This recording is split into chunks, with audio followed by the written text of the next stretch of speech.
quand je sais faire. Et 13h30 à Paris, bienvenue si vous nous rejoignez dans le Club du Mondial, votre rendez-vous 100% foot pour ne surtout rien manquer de cette Coupe du Monde. C'est tous les jours pendant 30 minutes, on va décrypter les meilleurs moments de la compétition avec toujours la même team. Salut les Xavier, bienvenue sur le plateau et salut Benoît Plérochet. Bonjour Elisabeth. Oui, les Xavier Chemisseur, que vous avez l'habitude de voir ici à France 24, rédacteur en chef à France 24, et Xavier Barret, l'un de nos consultants pendant toute cette Coupe du Monde. Et ensemble, on va évidemment revenir sur la victoire des Bleus. Eh oui, info suspense, il n'y en a pas. Évidemment, l'équipe de France qui, ça y est, s'est qualifiée pour la suite de la compétition. Les Bleus envoyés directement en 16e après cette victoire 3-0 face à l'Irak. Match très long, très humide aussi, Benoît. Oui, les orages et la pluie à Philadelphie ont eu raison de la rencontre interrompue. Plus de 2 heures, pas de quoi stopper les Bleus qui continuent sur leur lancée. Le tandem Mbappé-Dembélé qui a enfin fonctionné.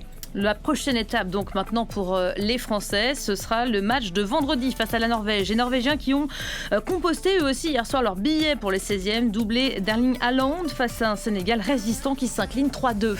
On reviendra aussi, Elisabeth, sur le match des Algériens. Eux aussi font un pas vers les 16e et éliminent la Jordanie. Victoire grâce à 2 buts inscrits dans les 20 dernières minutes, score final de 1.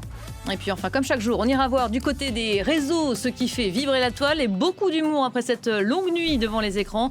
Dur de rester éveillé devant le France-Irak hier soir. Ah oui, on les compte sur les doigts de la main, ceux qui ont tenu les demi-temps. Il fallait être sacrément endurant et armé d'un bon ventilo en cette période de canicule ici à Paris. Voilà, vous avez le programme, le sommaire de cette journée. Reste avec nous, le Club du Mondial, c'est parti, on y va.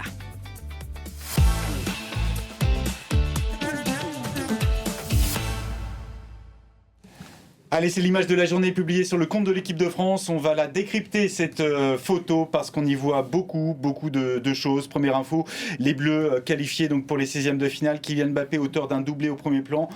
Michael Olise à gauche, qui a encore signé un grand match. 2 passes décisives et cette accolade que vous voyez entre Mbappé et Dembélé. Le ballon d'or à nouveau décisif. La bonne entente entre ces deux-là, sous un ciel chargé, un ciel électrique, car ce match restera dans l'histoire, Elisabeth, pour avoir été interrompu de longues minutes à Philadelphie. Et oui, ça on va vous en reparler évidemment, mais c'est fait, la France est donc en 16e de finale de la Coupe du Monde, avant même le dernier match de poule vendredi prochain face à la Norvège. Les Bleus portés une nouvelle fois l'année dernière par leur capitaine Kylian Mbappé. Absolument, alors un match qui restera dans l'histoire de la Coupe du Monde, non pas pour cette opposition entre la France et l'Irak, tant le duel était déséquilibré, mais pour cette longue interruption, on y reviendra. Match interrompu à la mi-temps alors que la France menait 1-0, Kylian Mbappé qui avait ouvert le score juste avant le quart d'heure de jeu. S'en est suivi 1h45 d'attente dans les vestiaires pour les joueurs, dans les coursives du stade pour les spectateurs, avant de voir revenir les 2 équipes sur la pelouse pour un nouvel échauffement. De retour des vestiaires et sur une pelouse totalement détrempée. Le recordman de buts en sélection, Kylian Mbappé, qui a doublé la mise facilement à la réception d'un service d'Ousmane Dembélé, mais après une grosse erreur de la défense irakienne. Et puis au-delà de la qualification en 6e, on retiendra également le 3e but de cette équipe de France, inscrit par le Ballon d'Or, par Ousmane Dembélé. Soulagé le camp français de le voir enfin à nouveau marqué. Didier Deschamps était en conférence de presse et il a commenté tout ça. J'ai confiance en lui, il le sait, et lui, bon, c'est pas quelqu'un qui doute non plus, mais évidemment d'avoir fait ce qu'il a fait aujourd'hui, c'est important parce que c'est un joueur qui est décisif. Kylian l'est, oui, aussi, c'est pas nouveau, mais où ça cette capacité-là? Et s'il l'a pas eu jusqu'à maintenant, c'est aussi parce que il a souvent eu des arrêts malheureusement importants et il n'a pas commencé aussi, même s'il est là depuis, il était là déjà en 2018. Bon, il y a eu 0 débat entre nous, c'est le faux qu'on en parle aujourd'hui. Ousmane Dembélé, décisif la nuit dernière. On sait qu'on a beaucoup parlé de ses problèmes d'adaptation en équipe de France, de son placement. Est-ce qu'après ce 2e match, vous avez le sentiment qu'il va trouver sa place enfin sur cette ligne d'attaque ou pas? C'était son premier but en phase finale de Coupe du Monde. Il était en 2018, il faisait partie de l'équipe de France championne du monde. Il était en 2022, il n'avait encore jamais marqué. On a senti le soulagement hier soir. Hein. Bien sûr, il y a ce soulagement psychologique, mais il y a aussi cette réussite tactique. Et là, il faut rappeler encore une fois l'importance d'un entraîneur, d'un bon entraîneur. Didier Deschamps, à la mi-temps, il a eu le temps, puisqu'il y a eu 2 heures de mi-temps, il a repositionné son attaque, et notamment Dembélé. Dembélé qui avait tendance, de par son placement au Paris Saint-Germain, à rentrer ce qu'on appelle dans l'entonnoir, c'est-à-dire devant la défense, dans l'axe, au lieu de rester sur le côté. Donc, en fait, si Dembélé veut garder un impact vraiment important sur cette équipe de France, il faut qu'il ait le réflexe de qui était son positionnement à l'origine, c'est-à-dire sur le côté droit, même s'il permute, même s'il revient dans l'axe de temps en temps, au départ, c'est un ailier droit. Ce qui est intéressant aussi, c'est que ça fait taire les critiques. Didier Deschamps l'a dit à un moment donné de la conférence de presse. En fait, on était plus intéressé par les échecs possibles de Dembélé que par sa situation ou ses réussites. Mbappé l'a dit en conf avant le match qu'il avait trouvé Dembélé en tout cas le meilleur offensif de l'équipe de France lors du premier match, mais qu'il s'était retrouvé tout seul. Ça fait taire la critique. Ça lui permet peut-être de commencer sa Coupe du Monde comme il faut. Il faut savoir que quand même la route est longue dans ce genre de compétition. À la fin de la Coupe du Monde 98, c'est Zidane qui apparaît comme une évidence. Au début de la Coupe du Monde 98, c'est pas son nom qui sort réellement du chapeau à ce moment-là. Donc faut aussi se dire que la compétition va être longue et qu'il aura le temps peut-être de montrer des belles choses. La France se qualifie, ça y est, elle l'est pour les 16e de finale. L'essentiel est là pour Deschamps qui va pouvoir faire tourner. Maintenant, il y a un match vendredi. Un match face à la Norvège ? Pas forcément, parce que justement, il y a une première place en jeu. Et la Norvège a également gagné ses 2 premiers matchs. Est-ce qu'il faut la gagner ou pas d'ailleurs cette Alors c'est une vraie bonne question. Est-ce que c'est déterminant ? On sait que le tableau a été fait pour que les têtes de série arrivent normalement en demi-finale. Donc la France, l'Espagne d'un côté, le Brésil, l'Argentine de l'autre. Si la France, entre guillemets, cède sa tête de série en ne terminant pas premier de sa poule, elle risque de se retrouver dans un quart de tableau où il y aura une autre tête de série. Mbappé encore décisif, il veut être sur le devant de la scène, c'est ce qu'on disait, et c'est ce qu'il disait hier en conférence de presse, le capitaine de cette équipe de France. Et il l'est incontestablement sur le devant de la scène, sur le plan sportif évidemment, mais également dans le vestiaire. Surtout sur le plan médiatique, effectivement, c'est une bête de communication. Et d'ailleurs, tout le monde s'en réjouit, y compris ses coéquipiers, qui régulièrement renvoient vers Kylian Mbappé parce qu'ils n'ont pas forcément envie de l'exercice médiatique. Michael Olise, bien sûr, mais même Ousmane Dembélé n'aime pas beaucoup ça, Adrien Rabiot non plus. Donc Kylian Mbappé, il assure parfaitement le service promotion et après-vente de l'équipe de France. C'est pratique, il aime bien la lumière, il a toujours aimé la lumière. Cette fois-ci, il a un rôle qui est taillé sur mesure où il prend aussi la lumière en conférence de presse. C'est souvent un petit peu calculé, toujours très bien senti, très bien travaillé. C'est de la com. Très réfléchi. Très réfléchi. C'est un peu comme Deschamps à la grande époque. Il n'y a jamais un mot de trop et ça manque quelquefois un petit peu de passion, de personnalité ou de quelque chose comme ça, de quelque chose de personnel ou de sincérité, mais c'est très bien maîtrisé. Et en fait, dans une équipe qui est appelée à jouer les premiers rôles, en fait, c'est toujours utile d'avoir des joueurs qui sont capables d'assumer ce rôle-là. Et en français, en anglais et en espagnol. Donc ça, c'est le client rêvé pour toutes les télés du monde entier. C'est pour ça qu'aux États-Unis, ils connaissent que Mbappé. Parce qu'effectivement, il a déjà fait la une du Time il y a quelques temps maintenant, mais il s'exprime parfaitement dans les 3 langues. Je ne pense pas qu'il y ait beaucoup de ses coéquipiers qui soient aussi à l'aise dans les 3 langues. Mais si, on parle tous bien anglais, nous, les Français, voyons. Bon, il y en a un autre qui brille, en tout cas, dans cette Coupe du Monde et au sein de cette équipe de France, c'est bien sûr Michael Olise. Déjà, 3 passes décisives pour le joueur du Bayern. Meilleur passeur avec le Suédois Isaac. Il est sur la continuité de sa saison excellente au Bayern Munich et pas du tout impressionné. On ne le sent pas du tout impressionné par l'enjeu de cette Coupe du Monde. C'est sa première Coupe du Monde. C'est sa première Coupe du Monde, mais il a quand même fait une saison, vous l'avez rappelé Benoît Perrochet fort justement, extraordinaire avec le Bayern. Donc c'est un joueur qui est habitué maintenant au très haut niveau. Il a une espèce de nonchalance qui vire parfois au détachement. On a du mal à le cerner. C'est un personnage un peu mystérieux, très discret, qui communique peu. Qui a fait le choix, il faut le rappeler, mais il a fait le choix de l'équipe de France. Il aurait pu choisir d'autres sélections. Il est né en Angleterre d'un papa nigérian et d'une maman franco-algérienne. Effectivement, on peut que se réjouir qu'il ait choisi l'équipe de France.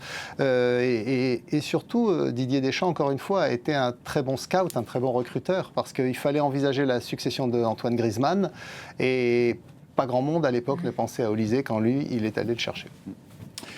Le chiffre du jour, Elisabeth, on y va. Le chiffre du jour, 2h10. 2h10, certains l'ont senti passer. La durée de l'interruption de cette rencontre, la FIFA qui se conforme à la réglementation américaine qui prévoit que toute manifestation en extérieur doit être interrompue si un orage éclate dans un rayon de 13 km. Et hier, c'était un déluge. Voilà, il y avait l'orage, mais pas que. C'était aussi accompagné d'humidité, on va le dire gentiment comme ça. Hier soir, il y avait clairement un indispensable à ne surtout pas oublier, c'était ça. le poncho de pluie version super classe et pas toujours très hermétique pour l'avoir testé, mais clairement, il fallait l'enfiler hier soir si vous étiez de la partie. La pluie qui s'est accumulée sur le terrain. Hier soir aussi, on a vu les raclettes sorties sur le terrain de jeu pour évacuer des litrons d'eau. Nos envoyés spéciaux étaient sur place. Drôle de soirée. Écoutez.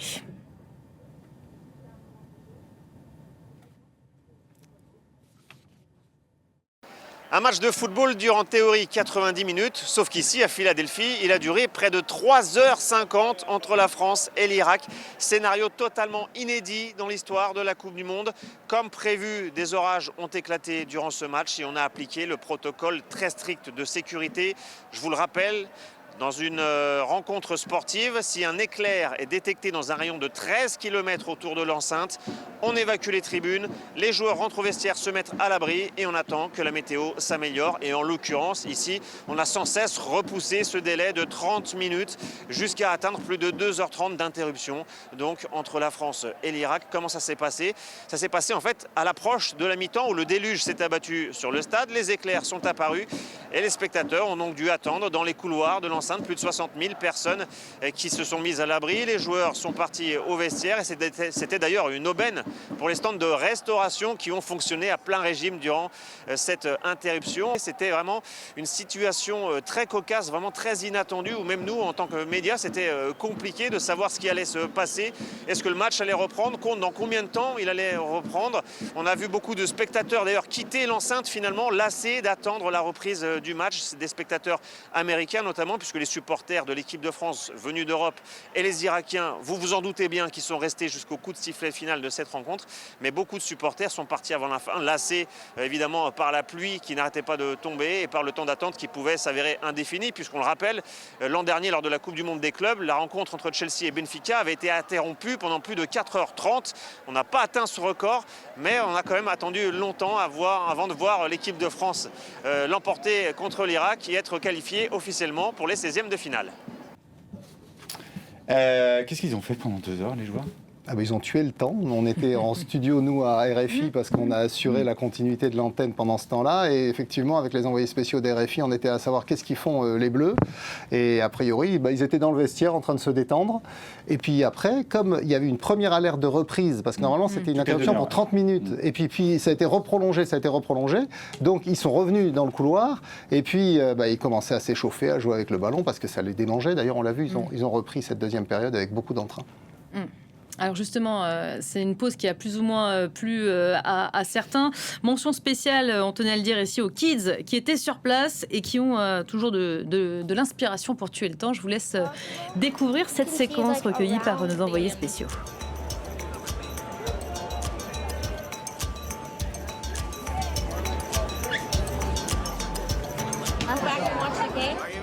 No.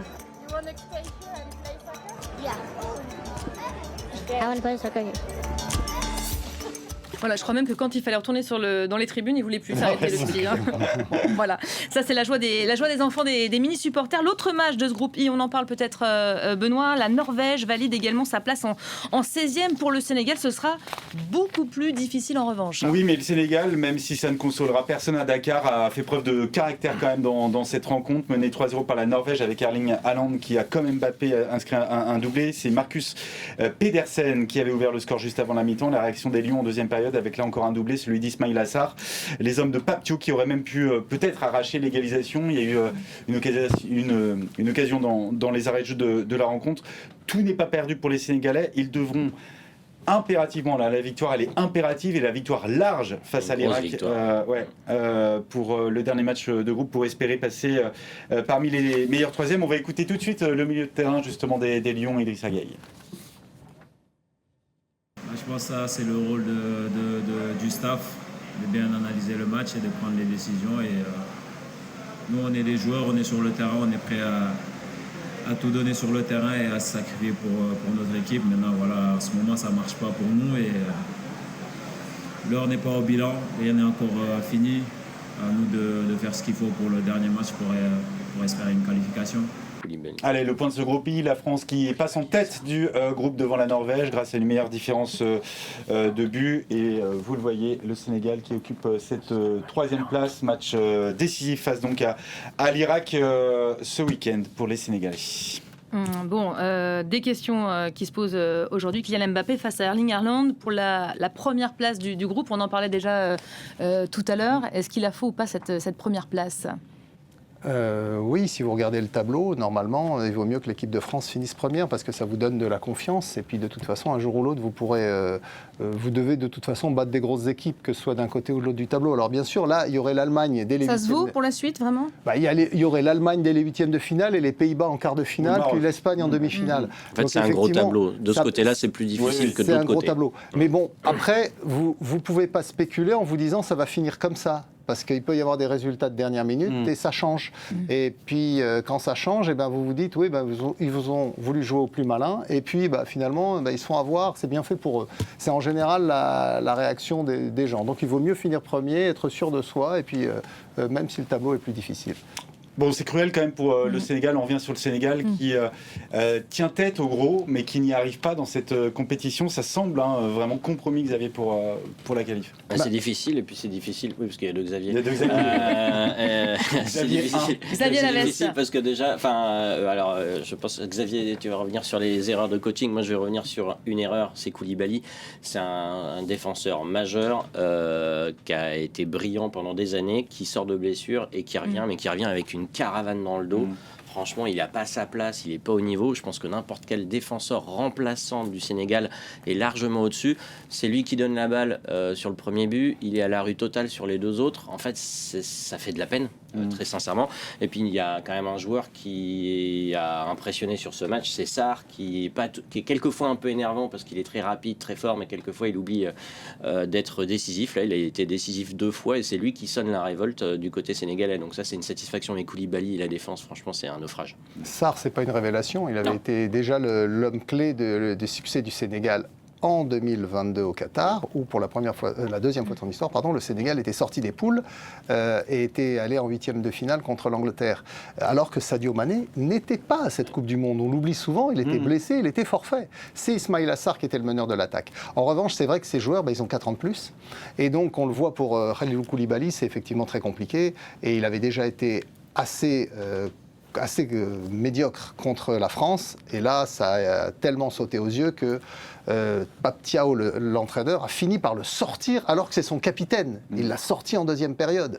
Donc, le coaching de Thiaw, il semble un peu tardif parce que tout le monde s'est bien rendu compte que Kalidou Koulibaly, qui a eu une saison compliquée en Arabie Saoudite, qui a été blessé, il n'est pas dans le rythme.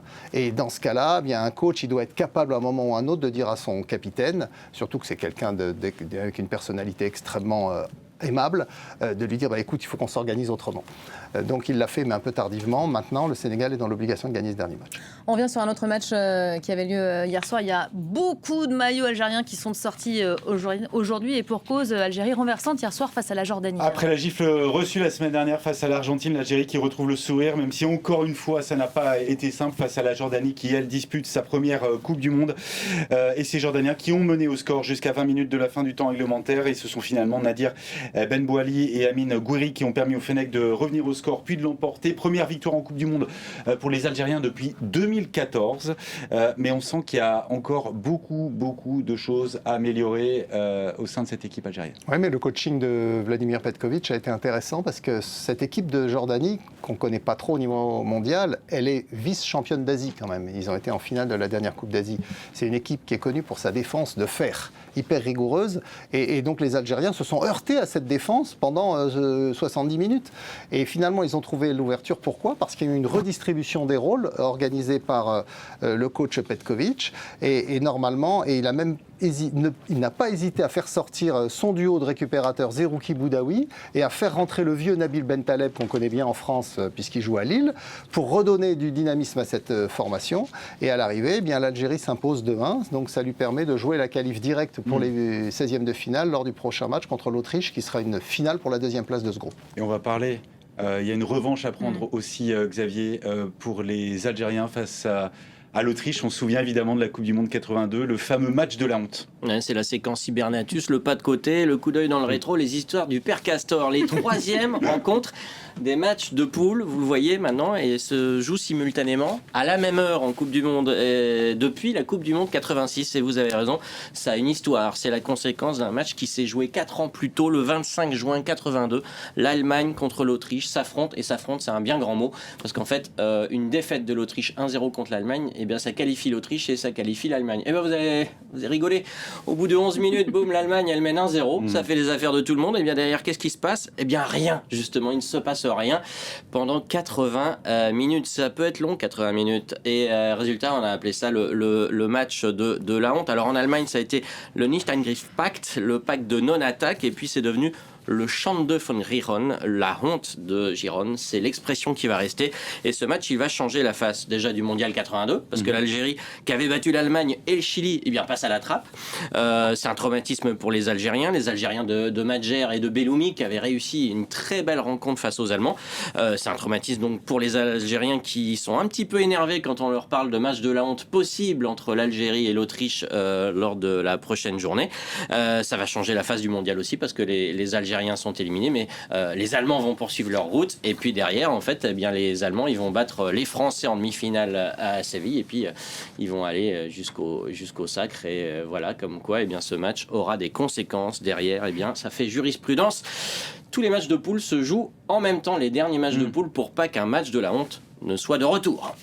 Merci pour cette page Il s'est raconté l'histoire, le père Castor, chemisseur. Elles sont toujours un peu longues. En tout cas, nous, comme chaque jour, Elisabeth, on a une pensée pour notre confrère Christophe Glaise, journaliste sportif à SoFoot, est toujours emprisonné en Algérie. Il a été condamné à 7 ans de prison pour apologie du terrorisme après un reportage en 2024 sur le club de la jeunesse sportive de Kabylie. Il espère à présent et désormais obtenir une grâce présidentielle.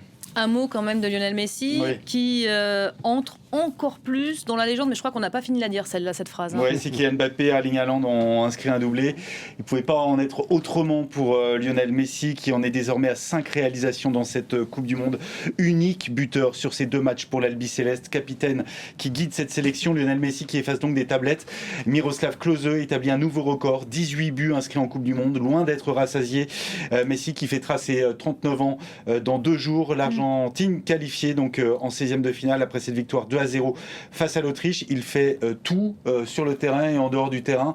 Lionel Messi, moi je sens cette Argentine, je ne sais pas, vous allez peut-être me contredire. En 2022, on avait vraiment le sentiment que cette équipe, elle était faite pour que Lionel Messi remporte sa première Coupe du Monde, ne tire surtout pas sa révérence sans avoir remporté le plus prestigieux des titres. On a l'impression que ces Argentins, encore une fois, l'Albi Céleste, elle est en mission. On sait que c'est sa dernière Coupe du Monde, très vraisemblablement à l'Argentin, mais on les sent en mission, en tout cas tous derrière leur capitaine. En fait, c'est déjà depuis 2014 qu'ils sont comme ça. En fait, depuis qu'ils ont arrêté avec Maradona en 2010, où ça avait été un fiasco total, Messi n'avait pas marqué un seul but à cette Coupe du Monde en Afrique du Sud. Depuis 2014, ils vont en finale avec Messi. 2018, ils sont éliminés par la France en 8e. Et 2022, ils la gagnent. Donc, cette équipe d'Argentine, elle est construite autour de Messi, elle est construite pour Messi. Et il leur rend bien, parce que ces 5 buts, est-ce qu'il y aurait un autre joueur qui aurait pu les marquer? Peut-être 1 ou 2 par-ci par-là, mais Lautaro, il n'a pas marqué. Julian Alvarez qui est rentré en fin de match non plus. Donc Messi, c'est vraiment la garantie d'efficacité, à condition évidemment qu'on le laisse s'exprimer librement et que les autres fassent le boulot autour. Et encore, il rate un penalty. Leader dans tous les secteurs, justement, c'est ce que j'allais vous demander. Il maîtrise tout?